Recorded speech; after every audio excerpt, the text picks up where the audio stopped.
사도신경으로 우리의 신앙을 고백하심으로 주일 새벽 예배를 하나님께 드리도록 하겠습니다.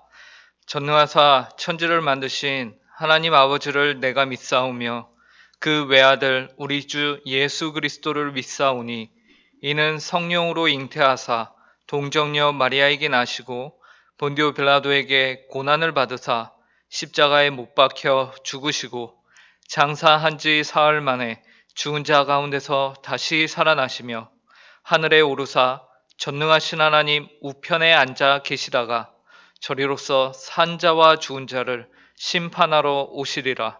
성령을 믿사오며 거룩한 공회와 성도가 서로 교통하는 것과 죄를 사하여 주시는 것과 몸이 다시 사는 것과 영원히 사는 것을 믿사옵나이다. 아멘. 찬송가 390장 예수가 거느리시니 함께 찬송하도록 하겠습니다. 찬송가 390장입니다.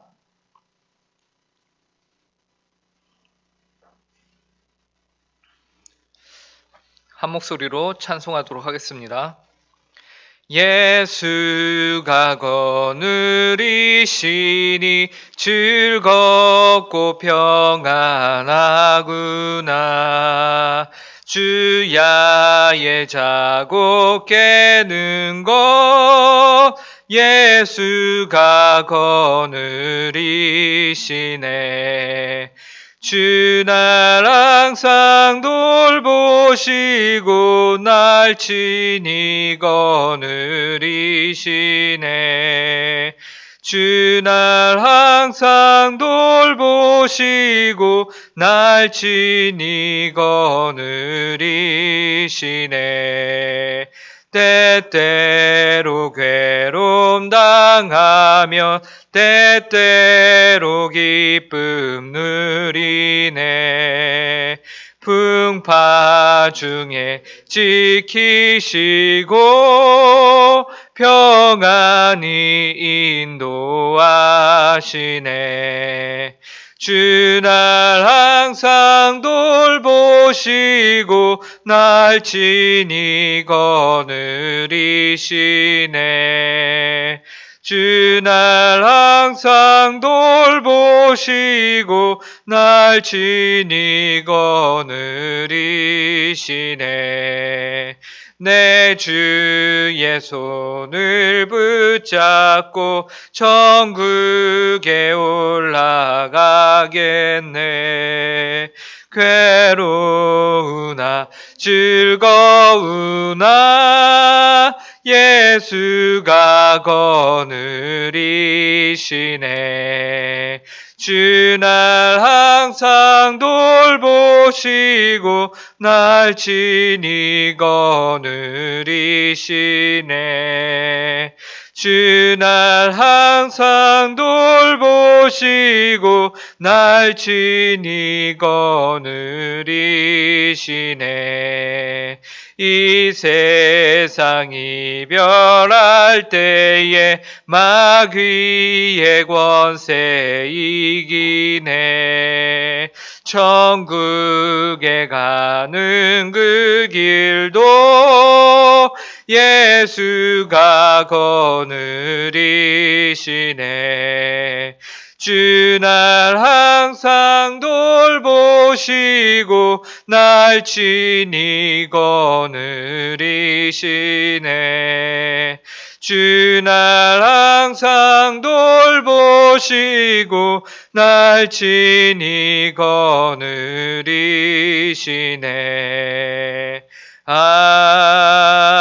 아멘. 함께 기도하겠습니다. 하나님 아버지 감사합니다. 오늘도 저에게 새날을 허락하여 주시고 오늘도 저에게 새 생명 허락하여 주시니 감사합니다.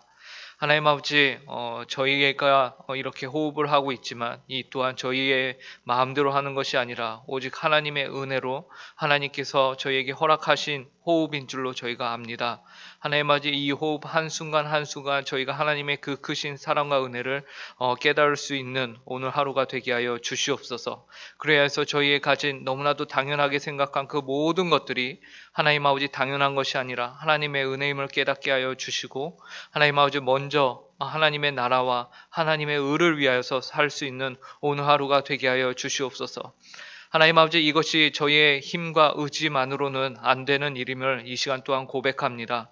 하나님 아버지, 이 시간 주님의 말씀을 저에게 허락하사 저희가 이 말씀을 통하여서 하나님 아버지의 뜻과 하나님 아버지의 생각이 무엇인지를 밝히 저희에게 성령님을 통하여서 조명하여 주시고, 하나님 아버지, 그리하여서 오늘 하루가 주님 안에서 복되고 귀한 주의 날이 될 수 있도록 하나님 은혜로 허락하여 주시옵소서. 이 시간 저희 가운데 강하게 성령의 감동으로 함께 하실 주님을 기대하며 이 모든 말씀 예수님의 이름으로 기도합니다. 오늘 저희에게 주시는 하나님의 말씀은 구약성경 시편 78편 18절부터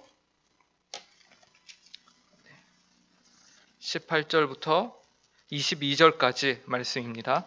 구약성경 시편 78편 18절부터 22절까지의 말씀입니다. 하나님의 말씀을 제가 읽도록 하겠습니다. 그들이 그들의 탐욕대로 음식을 구하여 그들의 심중에 하나님을 시험하였으며 그뿐 아니라 하나님을 대적하여 말하기를 하나님이 광야에서 식탁을 베푸실 수 있으랴. 보라, 그가 반석을 쳐서 물을 내시니 시내가 넘쳤으나 그가 능히 떡도 주시며 자기 백성을 위하여 고기도 예비하시랴 하였도다. 그러므로 여호와께서 듣고 노하셨으며 야곱에게 불같이 노하셨고 또한 이스라엘에게 진노가 불타올랐으니 이는 하나님을 믿지 아니하며 그의 구원을 의지하지 아니한 때문이로다. 아멘. 오늘 우리가 읽은 본문 바로 앞 부분에서는 이스라엘 백성들이 하나님께 광야에서 마실 물이 없어서 하나님께 원망하는 내용이 나옵니다. 그러한 이스라엘 백성의 원망은요, 상식적으로 이해하기 힘든 행동입니다. 그 이유는 하나님께서 이스라엘 백성들을 그들의 힘과 능력으로는 결코 경험할 수도 없고 이룰 수도 없는 출애굽이라는 아주 놀라운 구원의 사건으로 기이한 일들로 이 백성을 인도하셨기 때문에 그래요. 하나님께서는 이스라엘 백성들을 10가지 재앙을 통해서 출애굽시키고 홍해를 건너게 하셨습니다. 또한 광야에서는 낮에는 구름 기둥으로 밤에는 불 기둥으로 함께 하셨어요. 그 백성들을 그렇게 인도하셨습니다. 그리고 200만이나 되는 백성들이 물이 없다고 원망할 때에도 하나님께서는 그들에게 반석을 깨셔서 물을 주셨습니다. 그래서 성경에 보니까 그들이 흡족하게 마셨다라고 나와 있거든요. 심지어 물 한 방울 없던 그 장소에 하나님이 그 백성을 위해서 강을 만드셨습니다. 그럼에도 불구하고 오늘 우리가 읽은 본문 바로 앞부분은 아주 절망적입니다. 16절부터 17절을 보시면요, 이렇게 말해요. 또 바위에서 시내를 내사 물을 강같이 흐르게 하셨으나 그들은 계속해서 하나님께 범죄하여 메마른 땅에서 지존자를 배반하였도다. 과연 이스라엘 백성들은 그들에게 메마른 땅에서 마른 땅에서 강을 만들어 흡족히 물을 마시게 하신 하나님께 어떤 모습으로 범죄하며 배반을 행하였을까요? 오늘 우리가 읽은 본문에 그 내용이 나옵니다. 이스라엘 백성들은 그들에게 물을 흡족하게 주신 하나님께 이제는 음식을 달라며 원망하고 있어요. 18절입니다. 그들이 그들의 탐욕대로 음식을 구하여 그들의 심중에 하나님을 시험하였으며, 이스라엘 백성들은 하나님께 음식을 구했습니다. 그런데 여러분, 우리가 여기서 한번 생각해 볼 문제가 있습니다. 이스라엘 백성들을 광야로 인도하신 분이 누구십니까? 하나님이세요. 그렇다면 하나님께서 그들을 광야로 인도하셨기 때문에 먹을 음식을 주십시오라고 하나님께 구하는 것이 잘못입니까? 심지어 우리는 신약에서 예수님께서는 우리에게 기도를 가르쳐 주시면서 그곳에 명백하게 뭐라고 말씀하시죠? 일용할 양식을 너희가 구하여야 한다라고 말씀하세요. 다들 아시겠지만 그렇다면 오늘 본문에서 이스라엘 백성들이 하나님께 음식을 구하는 것이 왜 잘못입니까? 이스라엘 백성들은 하나님께 겸손히 혹은 겸허히 그것을 구하지 않았어요. 그럼 그들은 어떻게 구했습니까? 오늘 본문을 보니까 그들은 그들의 탐욕대로 구했다라고 말씀하고 있습니다. 그들의 탐욕대로 구했습니다. 성도의 기도는 그 내용과 목적에 있어서 다른 종교 혹은 다른 불신자들의 기도와 달라야 하는 이유가 있는데, 그것은 무엇이냐면 바로 그 기도의 내용과 목적이 달라야 합니다. 성도의 기도에는 그 내용과 목적 안에 절대로 탐욕이 들어가서는 안 됩니다. 바로 그 기도의 내용과 목적이 달라요. 성도의 기도는 자신의 탐욕을 채우기 위한 기도가 아니에요. 성도는 예수님이 가르쳐 주신 대로 일용할 양식을 구할 수 있으며 마땅히 구해야 합니다. 온 우주 만물의 주인이신 하나님께서 구원하셨고, 그 하나님이 바로 우리의 아버지가 되시는데 바보같이 굶고 있으면, 하나님께 구하지 않고 굶고 있으면 하나님이 좋아하시겠습니까? 하나님께서는 인간이 아니시니 화병이 나서 돌아가실 일은 없지만 그런 자식들을 보면서 얼마나 답답해 하시겠습니까? 그죠? 왜 나를 옆에 두고 그리 굶고 있느냐? 나에게 구하면 되는데 왜 그러고 있느냐? 라고 안타까워 하실 거예요. 하지만 성도는 구하되 자신의 탐욕을 위해서 하나님께 무엇을 구해서는 안 되는 것이에요. 우리가 구하는 그 모든 것들은 그분의 영광과 그분의 나라를 위해서 구해야 하는 것이죠. 심지어 일용할 양식을 우리가 구할 때에도 그 양식을 통해서 하나님의 나라가 우리 가운데 임하고 하나님의 뜻이 우리를 통해서 이루어질 것을 위함을 알고 우리가 구해야 한다라는 것이죠. 그런데 오늘 이스라엘 백성들은 그들의 탐욕대로 구했습니다. 심지어 18절 후반절에 보면요, 그들이 탐욕대로 음식을 구하여서 그들의 심중에 하나님을 시험하였다라고 합니다. 단순히 구하는 것이 아니라 하나님을 시험했어요. 감히 피조물이, 그것도 지금 광야에서 하나님 없이는 단 하루도 살 수 없는 이 무리들이, 하루도 버티지 못할 인생들이 감히 그들의 구원이 되시는 하나님을 시험하고 있다라는 것이에요. 이처럼 말이 안 되는 일이 탐욕으로 말미암아 가능케 된 것입니다. 탐욕은 우리들의 사리 분별을 아주 아둔하게 만드는 마약과 같은 것입니다. 여러분, 탐욕에 눈먼 사람들을 보십시오. 사리 분별을 못하며 그들의 표정이 과거에는 굉장히 선하고 웃는 얼굴이었는데 어느 순간 그 얼굴에서 은혜와 감사를 찾아보기 힘든 얼굴로 바뀐 사람들을 우리는 종종 주변에서 보지 않습니까? 그래서 결국 감히 하나님을 시험하는 자리에까지 올라가게 되는 거예요. 그래서 어떠한 망령된 말을 합니까? 19절입니다. 보라, 그가 반석을 쳐서 물을 내시니 시내가 넘쳤으나 그가 능히 떡도 주시며 자기 백성을 위하여 고기도 예비하시랴 하였도다. 이러한 언행은 과거에 하나님이 베푸셨던 은혜들을 부인하지는 않아요. 그러나 그 은혜를 한낱 과거에 보잘것없는 추억으로 만들어 버립니다. 한 남녀가 열렬히 사랑했습니다. 남자는 사실을 공부했어요. 여자는 그 남자를 위해서 열심히 뒷바라지를 했습니다. 그리고 남자가 드디어 어떻게 되죠? 사시에 합격을 합니다. 그런데 사시 합격을 하면 주변에서 가만히 놔둡니까? 아니죠. 좋은 선자리가 막 들어오는 거예요. 그러자 여기저기서 좋은 선자리가 들어오니까 결국 남자는 자신을 뒷바라지 해주며 돌봐주었던 여자를 버리고 다른 여자와 결혼을 합니다. 그러면서 뭐라고 합니까? 그동안 정말 고마웠다. 그런데 너가 내 미래를 책임져 줄 수 있냐? 우리 각자 갈 길 가자라고 말하죠. 제가 지어낸 이야기입니다. 이런 사람은 정말 예수님 안 믿는 벌을 받았으면 좋겠어요. 물론 우리 하나님은 이런 사람들도 다 회개시키고 하나님의 자녀로 삼으시는 분이십니다. 그런 선한 분이세요. 하지만 우리 인간적인 마음에는 이런 사람들이 들지 않죠. 그런데 이런 파렴치한 행동을요, 지금 이스라엘 백성들이 하고 있다라는 것이. 과거에는 반석을 쳐서 물을 내시긴 했지만 그 하나님이 떡도 주실까? 고기도 예비하실까? 탐욕의 눈이 멀어 사리 분별을 못하고서 감히 하나님을 시험하고 있습니다. 그리고 19절에서는요, 이처럼 하나님을 시험하는 것을 보고 뭐라고 합니까? 하나님을 대적하는 것이다라고 기록하고 있습니다. 하나님께서는 이러한 행동을 단순히 버릇이 없거나 혹은 실수한 것으로 보시지 않으세요.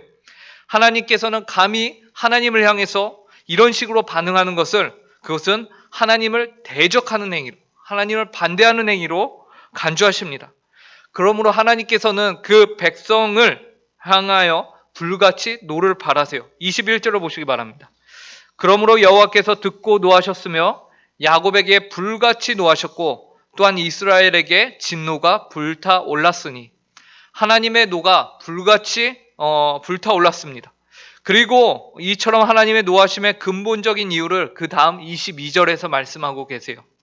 22절 제가 읽겠습니다. 이는 하나님을 믿지 아니하며 그의 구원을 의지하지 아니한 때문이로다. 여러분, 하나님은요 전지하셔요. 그래서 모든 것을 다 아십니다. 하나님께서는 사람의 마음만 딱 봐도요 그 마음의 중심을 보시고 그것을 아시는 분이세요. 지금 그 하나님이 이스라엘의 언행을 보시고는 뭐라고 하십니까? 그들이 나를 믿지 아니하였다라고 말씀하십니다. 그리고 그것을 무엇이라고 합니까? 하나님의 구원을 의지하지 않음이다라고 말씀하세요. 하나님의 마음이 가장 아프며 그리고 화가 나시는 부분이 바로 이 부분이에요. 하나님의 진심을 몰라준 겁니다. 하나님의 그 백성을 이끌고 계신 말로 형언할 수 없는 은혜를 자신들의 알량한 필요를 위해서 가차없이 탐욕적으로 이용하고 있는 거예요. 하나님께서는 이 백성을 영광스러운 일로 함께하기 위해 부르셨고 이들을 구원하기로 결정하셨는데 이스라엘 백성은 지금 무엇에 눈독을 들이고 있는 것이죠? 현실적인 문제. 물도 받았으니 떡도 받고 고기도 받자 라는 이 문제에 눈이 완전히 뒤집혀 있는 겁니다.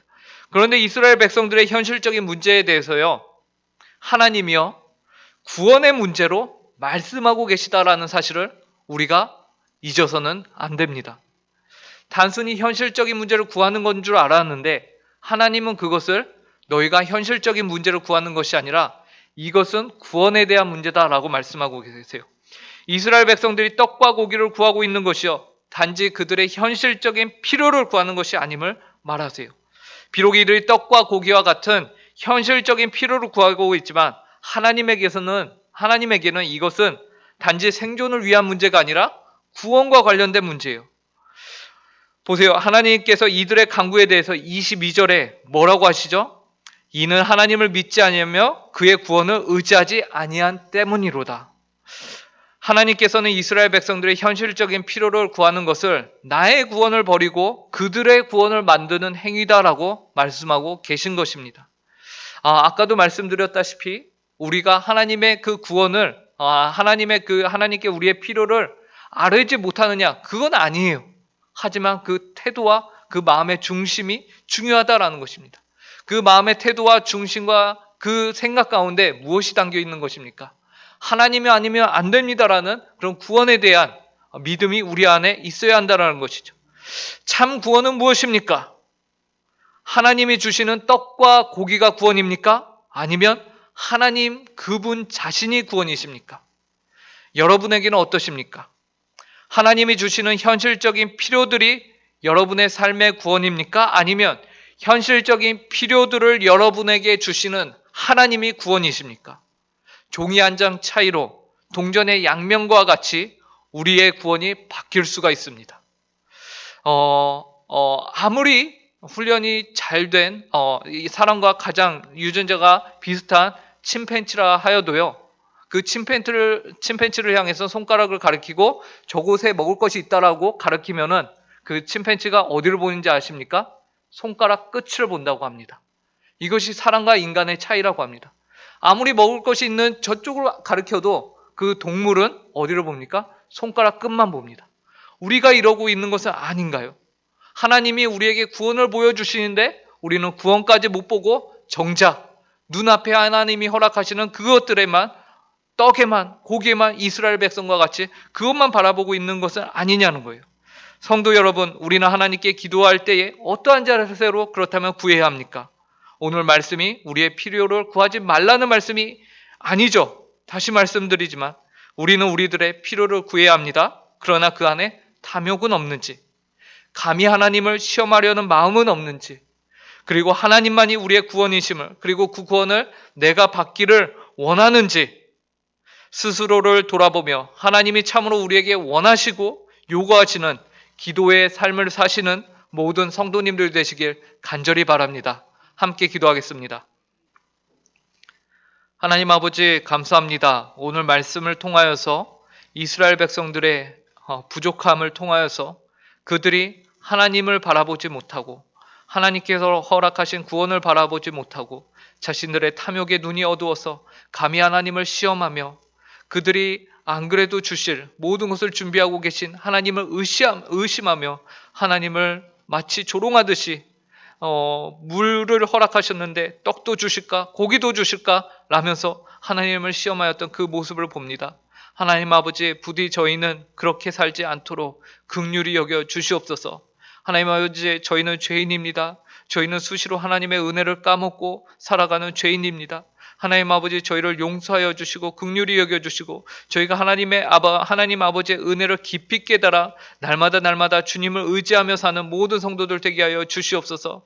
하나님, 이 새벽의 시간에 이 새벽의 기도의 자리를 삼하여 나왔습니다. 저희 마음 가운데 있는 모든 간구의 내용들이 하나님 아버지, 주님 아니면 안 됩니다. 주님만이 저희의 모든 것입니다. 주님을 우리의 아버지로 모십니다 라는 그 마음을 가지고서 이 시간 간구하며 하나님께 응답받고 돌아가는 기도의 시간 될 수 있도록 함께하여 주시옵소서.